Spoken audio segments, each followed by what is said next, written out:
So in the last video I made, I did put an update in there in the pinned comment, just in case anyone was wondering. I just didn't feel like it would make sense to make an entire whole video on the update, and that's all enclosed in one video. So if you want to go check that out there, it's in the pinned comment. But somebody did leave an interesting comment, and it's from a fellow INFP who asked why I needed so much space. So I figured that would be a great topic to explain that, because my father asked the same question when my INFJ mother and me want to be alone, when we need our space. He just doesn't get it. As an ESFP, he thinks we're weird because we need quiet time and space from people. So I understand a lot of people might not understand why, and I can tell you based on my experience with other introverts and for myself as an INFP why that is. The reason why I need a lot of space is because I like to be in my head. I like to be able to think and to process things. People like my father get a lot of pleasure out of being with people. My father gets depressed very easily if he's alone. He has to always be with someone.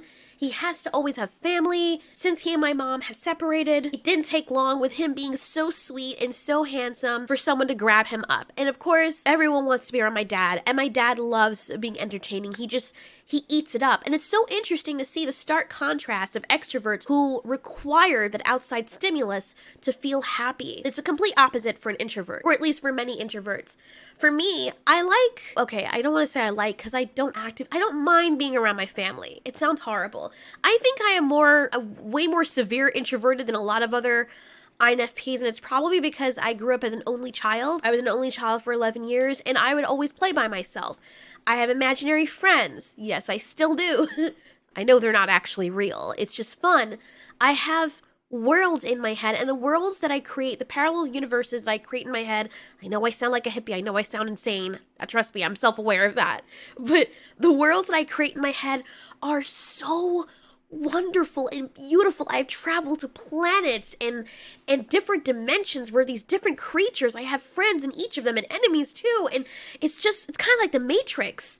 And there's just so many worlds and beautiful things. There's one of the parallel worlds that I have in my head right now where I've built this big tree city, or I'm in the middle of building it with my imaginary friends. And it's in this land that nobody has conquered. And the people who've lived in the land don't want to go up on this mountain where these trees grow. They're super huge. But since me and my friends have moved there, all of a sudden they feel threatened and want to take our land. And there's this whole back and forth that's happening constantly all the time of us trying to keep our freedom. I mean, oh my God, it's so fun.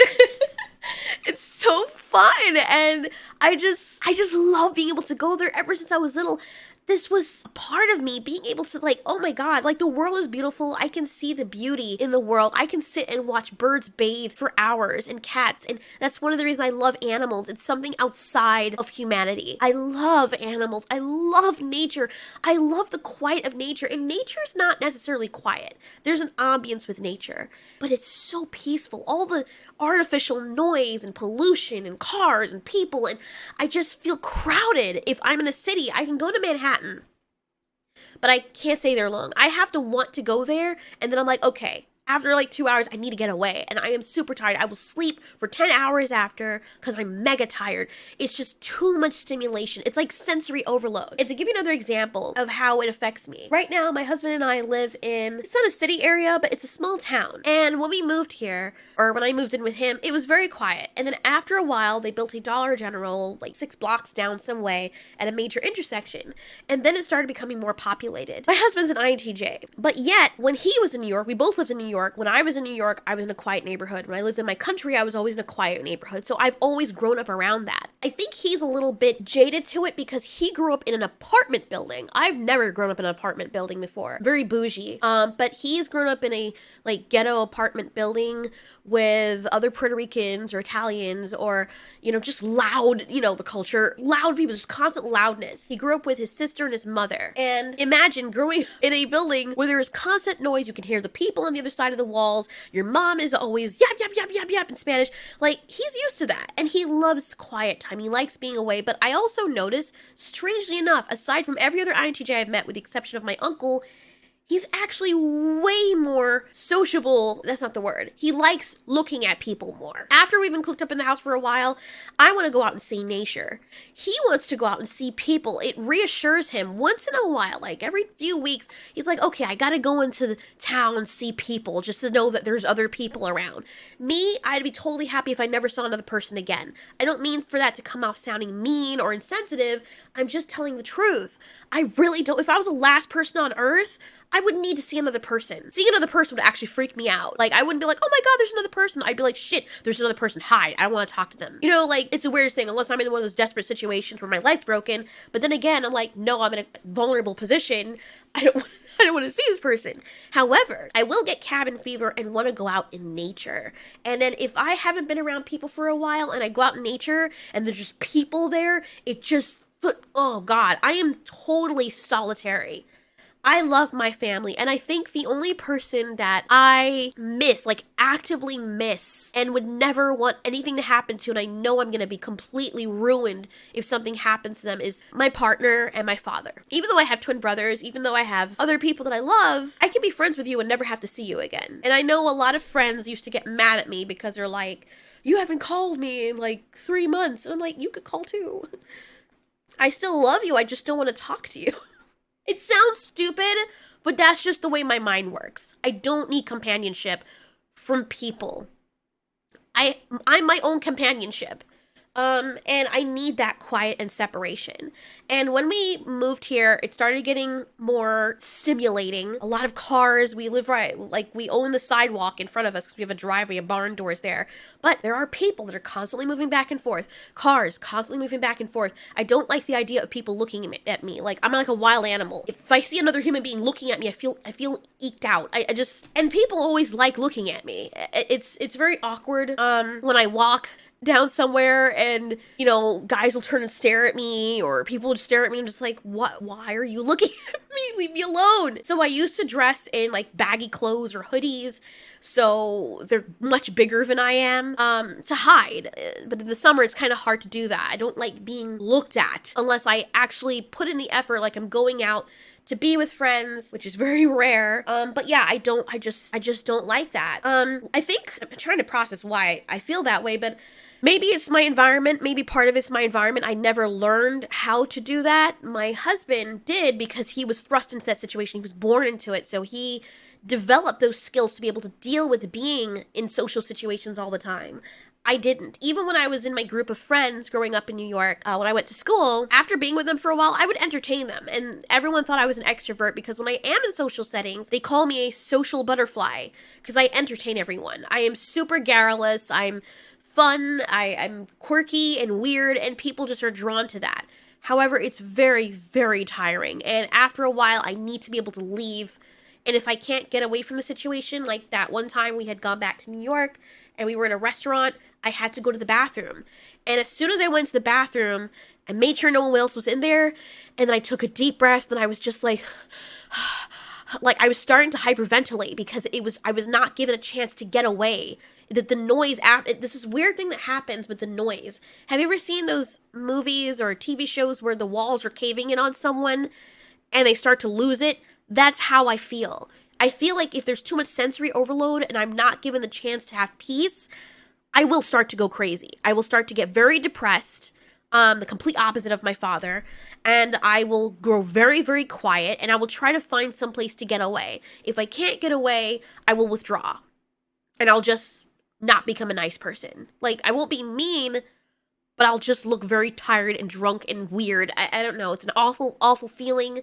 Another situation had happened because it was getting so loud. Took my dogs out. My husband and I take turns taking the dogs out. We go downstairs. We live on the second floor and of our house. Go outside and there's a little alleyway, but you can still see the sidewalk and everything around you. There's not a lot of trees. There's still more nature than there is in places like Philadelphia, but there's still a lot of crap. Sidewalk, people, cars, all of that. My dogs will get distracted every time they see someone. So them having to run and bark at people grates on my nerves. Hearing someone's lawnmower, another thing that grates on my nerves. People talking loudly grates on my nerves. I can't hear nature. I can't hear me think. And I remember standing out there one time, and we want to move. We're about to move to the country, as you probably know from the last video that I did. And I remember sitting out there, my heart started beating really, really fast, and I had to actively keep myself under control because all the noise and the stimulation and the people talking loud and I felt like I was starting to hyperventilate. I felt like I was going to scream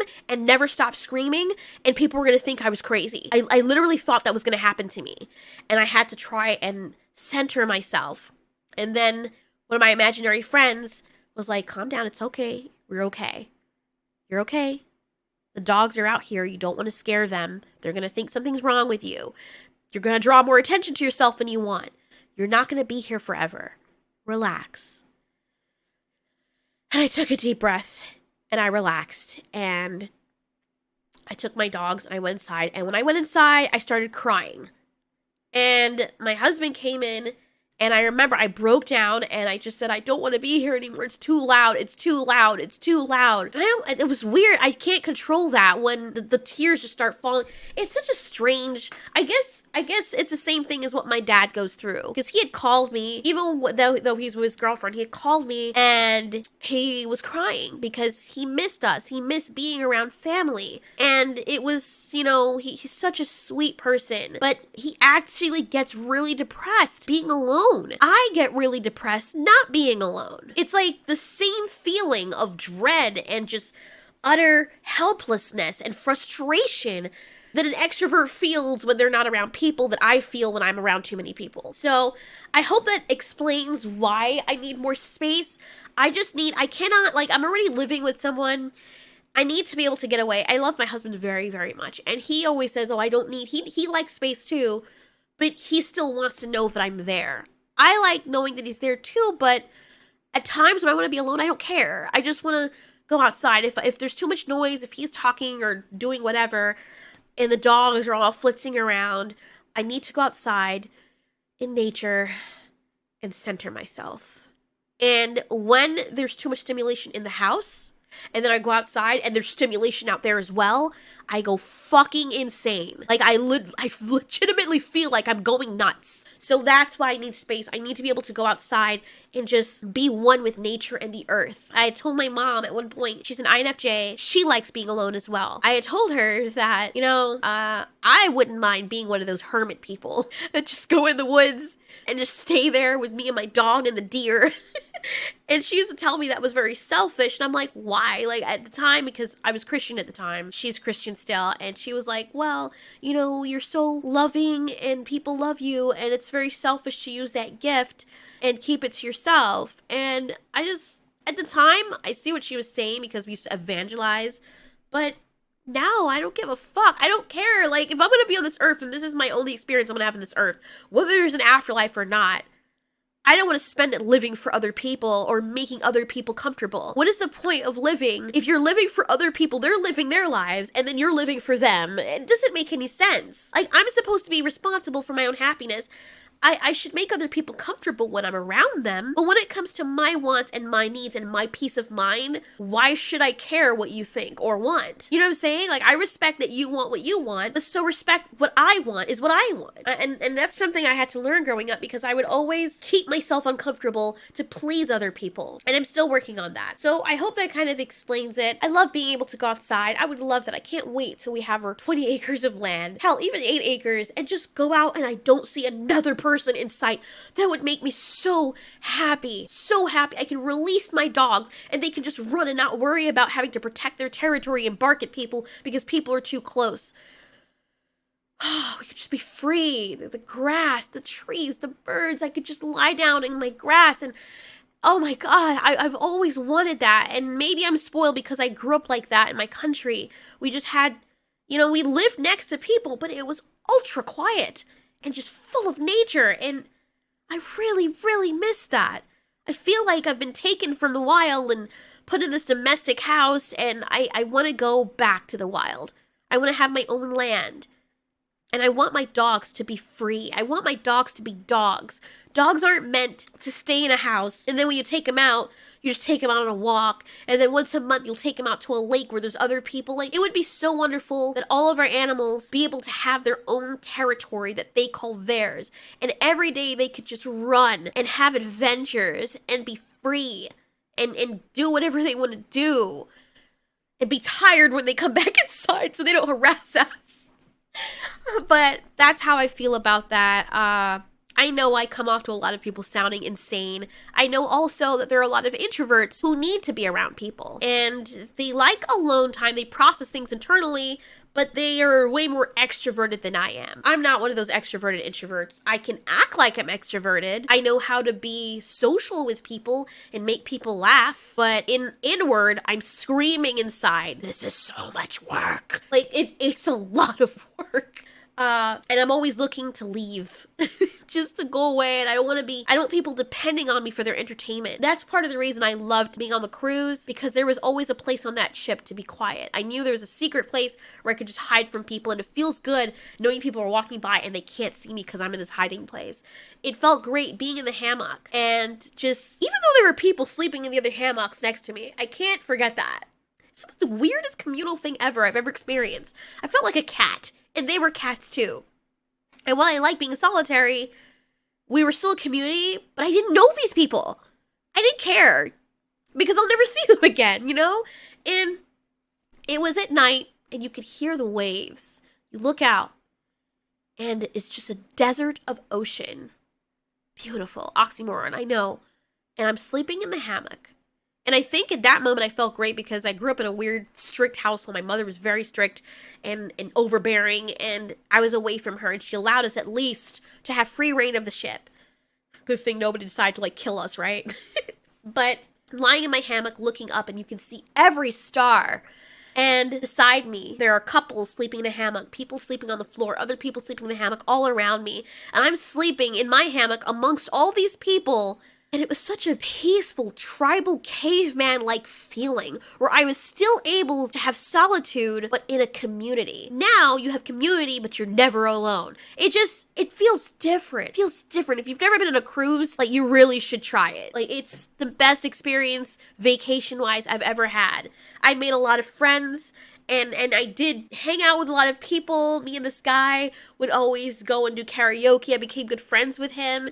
And it was wonderful. And it was great. And I think part of it was because subconsciously I knew I was never going to see those people again. There was no reason for me to be creeped out like, oh my god, now they're going to want to become friends and want to come to my house. Like, no. Some people were from Spain. Like, I'm never going to see you again.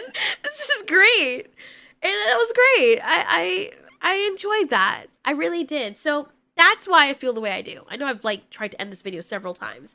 But see, even just talking about having space and having freedom, whew, just makes me feel amazing. Anyway, that's it for this video. I hope that explains things. I hope you understand. If you don't, I'll be happy to make another video to make it easier to understand, because I feel like I was all over the place with this. It's been Brain vs. Heart. See you in the next video.